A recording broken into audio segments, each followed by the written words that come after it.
Kaikuren ustez, ekoizpen arduratsua da behiak gure larreetako belarrez elikatzea eta horrela gure ingurunea zaintzea. Kaiku kilometro zero, ekoizpen arduratsuko esnea.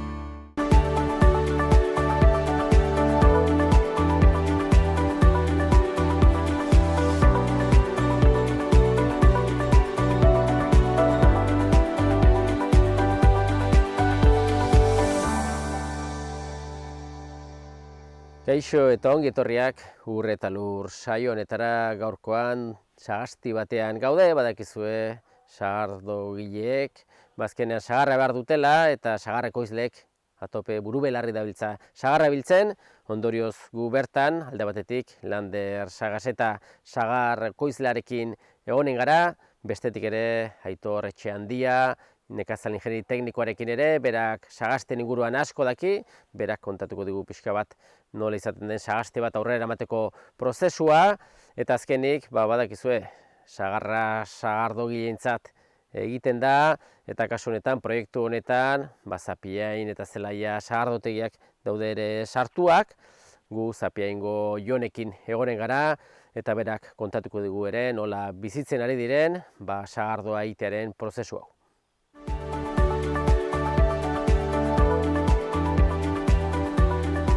Saioaren hasieran esan bezala, hementxe gaude, sagar tartean, Sagastian, Doneztebeko sagasti batean, eta gurekin Lander Sagaseta dugu. Eskertu tarte bat hartzeatik gurekin otegatik, badakigu oso lanpetuta zaudetela sagarra biltzen. Eta alaxe da ez, Lander, denboraldi bakoitzean, sasoikoa, eta orain buru belarri sagarra biltzen, ez? Ez dakit noiz hasi zineten da pixka bat nola doa denboraldia? Bueno, aurten abuztu azkeneko astean hasi ginen ja, hau bosgarren astea dugu, lanean ari garela, goi xamar hasi ginen, baina sagarra ere ala zetorren, udako denborangatik edo ez dakit, hasi ginen sagarran kalitatea meditzen, eta ja, hemen ondoan dugun bariade hau, mazolua, nahiko helduta zegoen, abuztu bukaeran, eta horrekin hasi ginen biltzen. Eta gero bere ondotik beste bariedadekin ere heldu ziren, bat bestearen atzetik, eta aurten ongi tokatu zaigu, gelditu gabe, jungera, kontinuo, bariedadeka erretiratzen sagarra. Ez dakit, aurre ikusten zenuten kopuru bat, sagar kopuru bat bilduko zenutela, ez dakit, oraindik aurre ikusitako hori betetzen ari da, edo uste baino bekio edo? Bueno, egia esan, aurten ja sorpresa positibo bat hartu dugu, kilotan. Espero genuen aurten ustea interesgarri izango zela, zeren loraketa izugarri izan duzen. Gero lore asko erori izan, eta sensazioa zuen ematen bete-beteta zaudela, eta numero batzun gainen ginen jokatzen, baina gero egia kiloak agertu diala. Abuztua idorra egin zuen, sagarra txiki xamar geratzen nintzen, eta hori ere pixka preokupatzen hasi nintzen, baina egia esan gero ja irailan sartu ginela, lehendabiziko asteetan euri politak ere bota zituen, eta sagarrondoak segidan hartu zuen umeda hori, eta sagarra hazi inda azkeneko aste hauetan, eta uste genunan kilotik askoz gehiago biltzen nahi gara urten. Noiz arte aurre ikusten duzu biltzen jongo zaretela?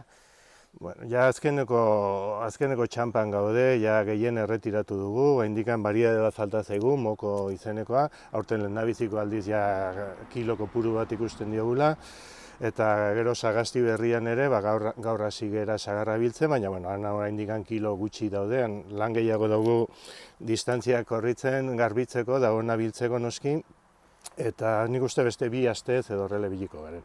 Aurten denetara 7 aste, hemengo sagar guztia erretiratzeko, badaude kilo batzuk. Beti ere badakigu ez, azkenean zuek ekoizten duzuen sagarra, sagardotegirako da, sagarra gero sagardoa egiteko, eta honen proiektuaren atzetikan 2 sagardotegi garrantzitsu daude, ez? Zapiain eta Zelaia, ez? Hala dira, Ez dakit pixka bat gero beraiekin solastuko gara ere, baina nola izaten da, pixka bat beraiek ere presto emar dire sagardori egiteko, nola izaten da bien arteko edo 3 arteko antolaketa? Ni juten naiz abuztuan, sagastia prestatzen, belarra moztu, eta kuadrilla pixkat bilatzen, gero makinariak eta gauza puntxun eduki, eta sagardotegitik aitzen dira abuztuan medizioak egiten, almidoia dela, Brix neurketa dela, eta hango enologoak esaten digu, noiz den momentu hobekiena, baridadeka biltzen hasteko. Ni saiatzen naiz, momentu horretarako preste egoten. eta beraiek ja ematen dutenean bilketaren irteera esateko modun, hasitzen gera. Eta gero, nola bi sagardotegik daude hemen sozio, Sagasti handi honetan, saiatzen gara gero, erdi banatzen. Guten gara, igual aste bat sagardotegi batera, beste aste, hurrengo astea beste sagardotegi, eta hor saiatzen gara, kilotan erdi bana.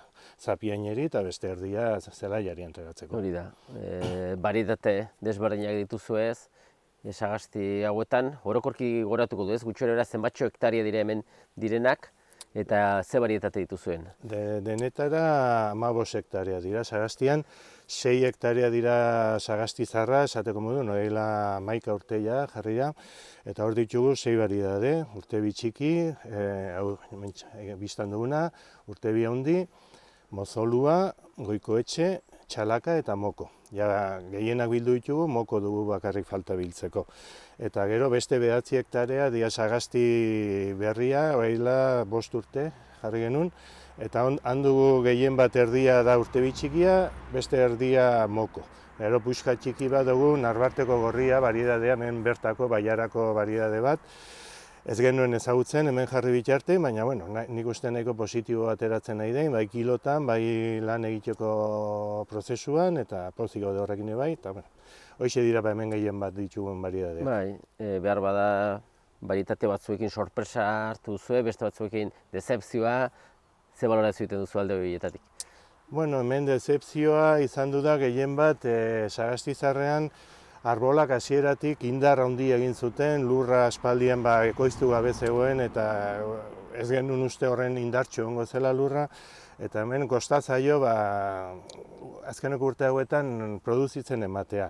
Azkeneko 3-4 urteetan teknika batzuk sartu ditugu, kimaketan, abonu botatzen indarrak entzeko arbolari, eta aurten ja, naiz urte guztien itxura etzen beteta zaudela, baina nola Sagasti handia den azkenean kiloak ere ematen dira. Eta nik uste dut ja urten esaten aldugula, orain 10 urte hasi ginen proiektu hori egi bihurtzen hasi dela. Oraindik ez dago era bat, aho zabalik esateko modun, hurrengo urtean badekigu berriro jaitsiko dela produkzioa, sagarraren jokaera hori da, 2 urtetik ematen du produkzio handia, baina hemendik 2 urtetara berriro errepikatuko balu hortengoa, nila pozik sentituko nintzen, eta hori, gure proiektua egi bihurtzen nahi da. Eta proiektu hau egi bihurtzeko ere, betire profesional desberdin edo teknikarien laguntza ere izan duzu. Bai, noski. Ez dakit pixka bat zein izaten da bere lana, horietako bat hemen dugu gainez, ez? Bai, gero egongo da zuekin, Aitor Etxeandia da, hemen eratzetik dagoen teknikaria, hasiera batean bere laguntza oso garrantzitsu izan duzen, zen nik ibi mundutik heldu nintzen, baina sagarra berez ez nuen asko ezagutzen, eta bai, bera egondu da gure atzetik, egin beharreko lanak, teknikak eta esplikatzen, irakasten, eta saiatu gera, berak esandako aurrera ateratzen. Eta bai, noski berari esku ere, berari esker esan nahi dut, aurrera doa Sagastia eta pixkanaka ari da. Bai, oso ongi Lander, segidan Aitorrekin egonen gara, eta zu, pixko bat deskantxo hartu, eta berriz ere bauzu eta ariata. Eskerrik asko. Nahi duzuen arte, eskerrik asko.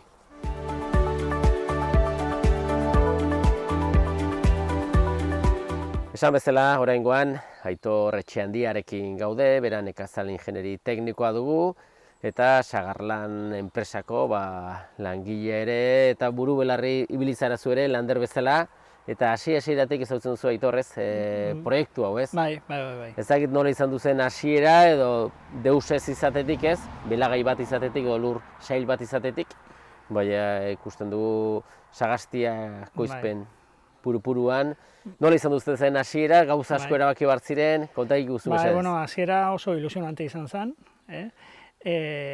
Alde batetik, Sagastia nola jarriko zen, nola izango zen proiektu guztia, ze bariedadeak, zelako txertatuko zian bariedade horiek, hortikan oso polita, hasiera. Bai, azkenean, bi fasetan Landerrek azaldu digu nola bi fasetan inden Sagasti hau. Baina, erabakiak hartu behar dire, bai edo, bai, askotan bizitza berak erakusten du, ensaio error deitzen den bezala nola joaten den, baina irizpide batzu markatu behar dire, eta zuen markatu zen dituzten, ez? Bai, markatu nituen irizpide batzuk, eta, horri ikusi genuen, hasiera batean hemen, Sagasti honetan, lehenengo fasean indarra handia hartu zituztela arbolak, orduan egin genuena izan zen, ja bigarren fasea hasi zanean, hori kontutan hartu genuen, arbolaren indarra kontrolatzeko lehenago. Eta bueno, orain ja ikusten dugu, hemengo sagastia lehenengo fasekoa, ja ekoizpenean dagola eta bueno, ekoizpen handia dakala. Eta ja bigarrenean ikusten duguna da, pixka bat dana kontrolatuago dagola, indarraldetik, eta orduan espero dugu lehenago lortzea fruta izatea. Bai, beti ere barietateak sagardotegiek markatzen dituzte, ez? Bai, barietateak sagardogilek markatzen dute. Sagardogilek markatzen dute, eta bueno, gero ere ja barietate bakoitza ez da berdina izanen, ez? Orokorki bai. Ez berdina dira. Bai. Ez berdina dira, hemen daude barietate ezberdinak, batzuk daia erraz ematen dituztenak, sagarra, beste batzuk dira zailago ematen dituztenak, baina sagardogilentzako oso importante dianak baita ere, nahi duten sagardoa ekoizteko. Eta bueno, bakoitza daka bere gauza, batzuk emaleagoa dira, beste batzuk beranduago heldutzen dira, beste batzuk lehenago, bueno, bere gauza dituzte eta bueno, kudeatu behar da sagasti osoa bariedadeka. Bai. Ezin da dana batea kudeatu. Bai, eta beti ere beste faktore bat dago, bezeria edo bi urtetik behin ematen den ekoizpen hori ez da teknikok zaila da kontrolatzea, ez? Bueno, jateko sagarran landu egiten dugula, eta hori ja pixka bat eskarmentu handia daukagu, jateko sagarran, baina sagardo sagarran oraindik oso berde gaude, behintzat euskal sagardo sagarrarekin, eta orduan orain hasi gara, benetan horri eusten. Eta, hasi gara ja esperimentazioen saio batzuk egiten, eta espero dugu ja 2 urte barru emaitzak izatea, eta behintzat hasi ja kontrolatzen bezeria. Badaude aspektu ezberdinak bezerian, bata da genetikoa, bariedade bera, baina beste batzuk badaude oso importantea dianak, adibidez, kimaketa, gero ongarriketa, reserbaldetik nola dauden, edo ur falta edo ur gehiegi izatea, horrek baita eragina daka. Urtean zehar, adibidez, estres hidriko bat udan oso arriskutsua da, urrengo urtera begira. Bai, orduan, azkenean faktore asko kontutan hartu behar direnak, eta sagardotegiek edo sagardogileek nahiko luketena zen, urtero izatea, kopuru antzekotasun batean. Bai, antzekotasun bat, ez hainbeste urte batean eta ez hain gutxi beste batean, eragina dakalako materia prima lortzeko garaian, eta baita ere sagardo bat egiteko urtero nahikoan berdina zailago da. Materia prima faio egiten badu. Hemen zaitugu gaur Nafarroan, Donestebeko sagastian, baina Euskal Herri mailan mugitzen zarete zuek, ez? Enpresa bezala, nola ikusten duzuen nola dagoen Euskal Herriko sagastiak, altxor bat dugu, zaindu behar duguna, gero ez da gehiago landaketa egiten ari dire? Bai, gero eta sagasti gehiago daude, gero eta zainduagoa daude, behintzat garai honetan jartzen nahi dian guztiak, bai egia da aldaketa handi bat egon dela nola egin sagastiak, lehen tradizionalak jartzen zianak, oraindik jartzen dira, era tradizionalean, baina gaur egun gehiago jartzen nahi da lerrotan hemengo sagastia bezala, oso erraz mekanizatzeko, eta baita ere bariedadeka jarrita, errazteko kudeaketa. Orduan, altzorra daukagu, ez da bakarrik ekoizpena, bai da baita ere kultura aldetik, oso errotua daukagu, sagarra eta sagardoa. Orduan, ikuste dut ondo doala, etorkizun handiko produktua dela, eta, ikusiko dugu. Bai, eta jarrai dezala horrela ez, azkenean, atzetikan profesional asko ez da bete, konsumitzaileok ere maite dugu sagardoa, maite ditugu sagardotegiak, eta nekez galduko da hori ez, azkenean bertako produktuari indarra eman bertzaio, eta bertako lurra lantzen duen personari, nola ez baita ere. Eskerrik asko Aitor, eta honen gara txotx irekira batean edo sagardotegi batean hortikan. Eskerrik asko. Mila esker. Kaikuren ustez, ekoizpen arduratsua da gure abeltzain guztiei, handiei naiz txikiei, laguntza bera ematea. Kaiku kilometro zero, ekoizpen arduratsuko esnea. Proiektu honetan, badakizue, beste 3. zutabe garrantzitsu bat sagardogileak dira, Landerek aipatu dugun bezala ez, azkenean Zapiain eta Zelaia sagardotegiak daude guztioren atzetik ere, proiektu honetan ere beraia daude sartuak, eta gurekin Jon Zapiain dugu, badakizue Zapiain sagardotegia, sagardotegi familiarra eta bere ere hor aritzen da lanean, eta bentsa gaude Jonez, sagardotegian tarteka ikusten gara, baina bueno, badakigu ez, sagardo egiteko izugarrizko eta ezinbestekoa dela sagarra, eta hemendik hasten dela prozesu osoa. Landerrek azaldu digu ez, bueno, Zelaia eta Zapiain eta Zelaia, Maialen Zelaiatik ere etortzekoa zen, ni azken unean ezin izan du etorri, eta Jon, zurekin gaude. Hasteko Landerrek esan du, abia puntua zuek markatzen duzuela pixka bat, sagardogileak ez, nola izaten da prozesua?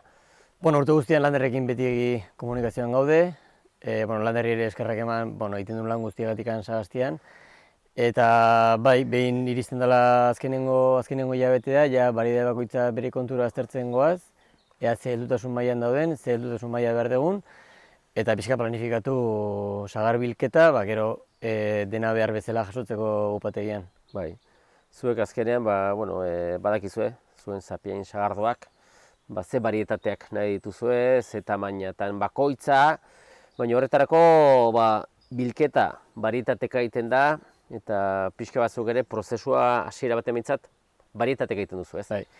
Azkenean, kontserbanteri gabeko edari bat egiten dugu, eta hortarako behar, ezinbestekoa da, sagar baritateen arteko oreka lortzea upategian, azkenean sagardoak bere defentsa propioa edukitzeko, eta behar duen denbora irauteko botilan, ez?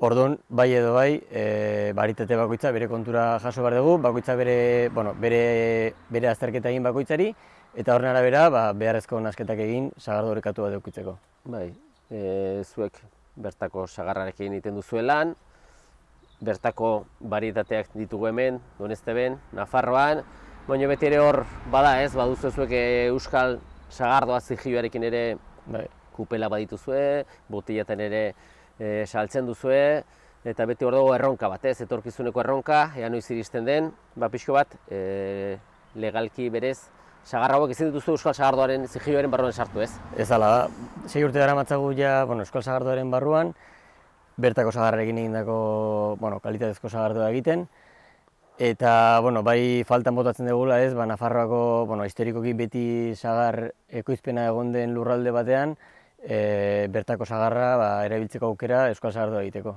Bai, eta hori ere prozesu ezagik administratibo bat den, baina beti esate dute ez euskal sagardotik, unaiek komentatzen dut, maiz, hortan ari dira lanean ez?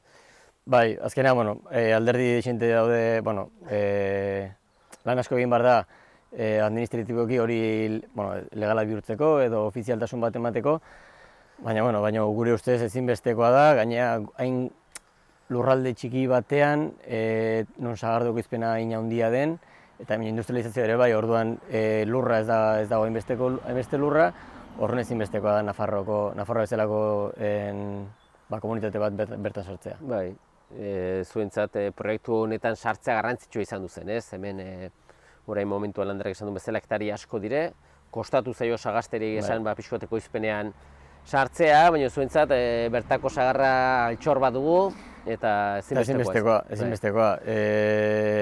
Igual epe motzean ez da hain erresa ez, azkenean apostu bat egin behar da, eta epe luzera begira ez da erresa hori urte bat, sagar gutxi, horren urtean ere sagar gutxi, lan egitea ez da bat ere erresa, baina badakigu bidea hori dela eta ez dago besterik. Bai, sagardoa botilatan, asko edaten da ere, Zapiainek indar handia du, bazter guztetan ikusten zuen sagardoa eta edaten da, eta zuek azkenean sagardo mota bat bilatzen duzu, ez?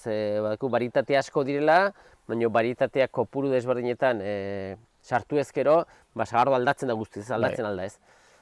Nola, zuek pixkoia garbi duzu pixko bat, ze sagardoa bilatzen duzuen, edo urtetik urtera aldatzen alda ere, sagarraren ezaugarrien arabera? Urtetik urtera aldatzen da, azkenean, sagastio batetik ekoizpenaren arabera, azkenean sagasti horrek gauza batzuk edo beste batzuk emateizkizu, gorputz gehiago, gorputz gutxiago, aziz gehiago, azkenean kontzeptu desente daude.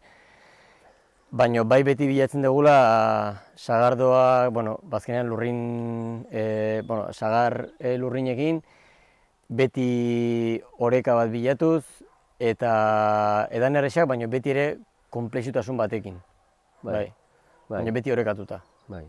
Eta sagardoa esan dugu botilen, eaten aldugun nahi, eta kupelan bereziki txotx. Denboraldian, txotx denboraldi Euskal Herrian sasoi oso garrantzitsua da, gure kulturaren zati bat hor dago ere, eta zoritxarrez ez, pandemiaren gatik, azken urte pare hau, zailak izan dira, ez dakit nola bizi izan duzuezuek sagardotegi bezala.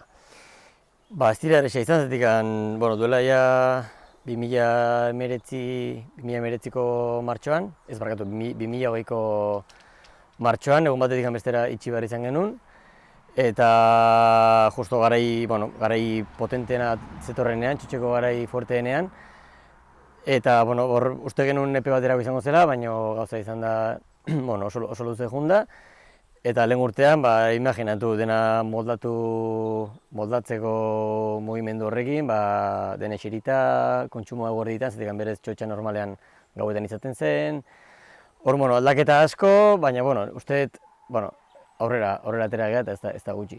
Bai, eta hurrengo txotx denboraldiarako badirudi pixkot itxaron pentsu ikusten dugula, ez gauzak guain ematen du hobera doazela eta zer heldu denez. Bai, sortez egoera hobetzen ari da, hala dirudi behintzat, eta nik uste urtarriletik aurrera zerbait egiteko aukera izango dugula.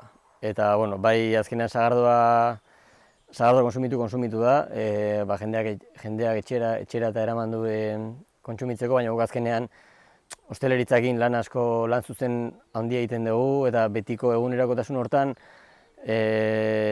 hartu harreman hori ez, tabernetara joan, da hitz egin zemuz sagardo hau, zemuz beste hau, azkenean hori dena orain arte ez da egon, eta pixkanaka berriz ere bueltatzen den bere normaltasun hortara. Bai, eta sagardoa bera urtero egiten den edaria, baina sagardoa urte batetik bestera ez da txartzen, ez? Badakigu ez, azkenean sagardoa ere jokatzen aldela pixka bat sagardoarekin, eta zuek ere badutuzue sagardo mota diferenteak ere, ez? Sagardoa azkenean kontsumo momentu ezberdinak ditu, eta beti bilatzen dugula kontsumo mota bakoitzerako sagardo ezberdinak. Momenturen batean gogoko izan dezakezu sagardo harin bat, bazkala horretikan adibidez, baina gero otordu batean zaudenean, beti nahi zu gorputz pixkat gehiago, jaten ari zelan hori errexago jateko azkenean, jan eta edateko. Eta sagardotegian hortxe, tope, zabiltzate sagardoa egiten, ez da egite, azkenean tensio momentua dire, momentu garrantzitsuak ez, eta koordinatu behar dena ongi ez? Nik uste behin hasita, lehen Holanderrekin hitz egiten ere hemen azkenean oraindik ere biltzen ari da, baina dinamika baten barruan zaude ez, eta pixkat egoera normaltzen da. Eta upategian berdin, hasieran abuztuko azkeneko egun horietan, beti zaude beldur edo urduri, ea noiz hasi, nola hasi, zer egin hasi, nondik hasi, baina behin hilabete bat daramagula, hala ere lankarga orain handiagoa da, baina beste normaltasun batekin ematen da, azkenean daramazulako hilabete bat sagarra jasotzen. Bai, eta Nafarroan gaudegu, zuek Gipuzkoan zaudete, beti ere sagarra ahalik eta lehen eraman behar da ere sagardotegira, ez? Dudarik gabe, hemen ez dago sekreturik, lehen gaia bakarra da, sagarra, eta egin ditezkeen lan guztia prebentzio lana dira. Behin zuku aterata, hortik aurrera aurretik lanak aiz egin baldin badira, hortik ezin duzu ezer onik egin. Beti esaten dugu, sagar onakin, sagardo honen diteke, baina sagar txarrakin ezinezkoa da. Bai, eta behin sagar honatik zukua aterita gero, beste lan bat sartzen da hor, eta horre kontrolatu behar dena, ez? Ezin daiteke utzi, eta oian ez behitzera mendikan hogei egunetara nola dagoen. Pixka bat jarraipen estu bat inbar da, ez? Eta horre ere azkenean guk ere, azkenengo urte mordoa dira sagardoa egiten, eta urtero ikasten zoaz, eta ezagutza handitzen doa, eta egia esan behin zuku aterata ondorengo lan horri agian lehenetzen hainbeste garrantzi ematen, baina orain ezinbestekoa da. Azkenean hor lortzen duzuzuk produktua lehen esan duten bezala kontserbanterik gabe behar duen oreka hori bilatzen, gero botilaratu eta merkatuan nolabaiteko denboran ondo egon dadin. Bai, azkenean botilaratze prozesuri hori ere pixka da eskaren arabera, ez? Ez duzu golpendan egiten, baizik eta golpe... Lehen agian bai ala egitezela, Bai. baina orain azkenean teknologiak ere hor laguntzen du. Lehen sagardoa biltegiratzeko upategian arazo gehiago zeuden, zatikan hotz sistemak ez ziren hain handiak, hain onak, eta momentu honetan, gai gera gutxinez urte bat, edo nahi zen ezkero gehiago, sagardoa kupelan bertan hotzean mantendu, eta beharren arabera botilaratzen. Gure etxean adibidez, bi astero botilaratzen gabiltza. Orduan, beti ari gera merkatura sagardo freskoa bidaltzen. Bai, eta hori azkenean konsumitzaileak eskartzen du, botiletan dagoen edaria sagardoa kalitatezkoa dugulakoz, eta berriz ere erosteko prestez. Azkenean erosten duzulikan gauza bat ona baldin bada, errepikatzen duzu noski. Hori da idea. Bai. Ongi, ikusten dugu esperientzia handia duzu, azkenean zuek hor zaudete ez, familia osoa, Zapien familia, bizitzen duzue ofizio hau, ofizio bihurtzen duzu ere, eta azkenean nabaritzen da ez, barrenetik eramaten duzulikan gogo hau, ilusio hau eta gauzak ongi egiteko behar hori ikusten da amaitzetan ez. Bai, nik uste dut, azkenean, familia osoa eta ez da bakarrikan kamaran aurrera azaltzen garenok. Azkenean jende asko dago, gurasoak daude, anai arrebak, jende asko dago azkenean, igual ez dago zuzenean upategian bertan lanean, eta denon artean lortzen dugu bai botillaratzeko prozesu hori dena ondo eramaten, bai txotxeko alderdi guztia, horren, azkenean familia handi batek eramaten duen negozio bat da. Bai. Oso ongi, eskerrak eman, azalpen hauek emategatik, hemendikan ere, zelaia sagardotegia badakigu ere beraiek ere lanean topeari direla, eta hemendikan eskumina beraiei, eta espero du, hurrengo topaketa edo sagardotegian izatea ez? Ja, hurrengoa zelaian Zapien elkartze geran, eta beste giro lasaiago batean. Oso ongi, ongi izan da eskerrik asko. Eskerrik asko zuei.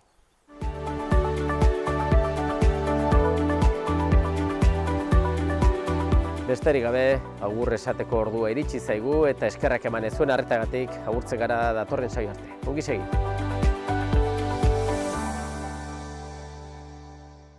Kaikuren ustez, ekoizpen arduratsua da behiak gure larreetako belarrez elikatzea eta horrela gure ingurunea zaintzea. Kaiku kilometro zero, ekoizpen arduratsuko esnea.